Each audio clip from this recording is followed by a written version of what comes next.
في العاصفة والرعد والبرق ماليين السما. كل الحيوانات بتجري مرعوبة، بس سلوى كانت مبسوطة خالص، ولا أي حاجة مخوفاها. وسؤال بيعدي في بالنا، يا ترى الحاجة اللي بنكرهها ممكن تطلع هي اللي بتنقذنا؟ قبل العاصفة بوقت كانت سلوى ماشية في الغابة بهدوء، خطوة ورا التانية، وبصة على كل حد أسرع منها. الأرنب بيجري، الطيور بتطير، والغزالة بتنط بخفة.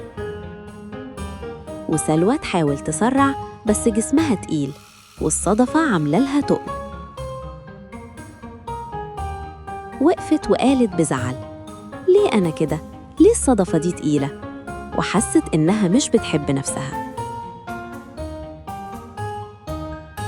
دخلت سباق مع الحيوانات، والكل خلص وهي لسه في الأول، وهم بيضحكوا عليها عشان هي بطيئة. سلوى اتكسفت ومشيت بعيد، وقفت عند المية تبص على نفسها، وقالت يا ليت الصدفة دي تختفي، تعبت منها.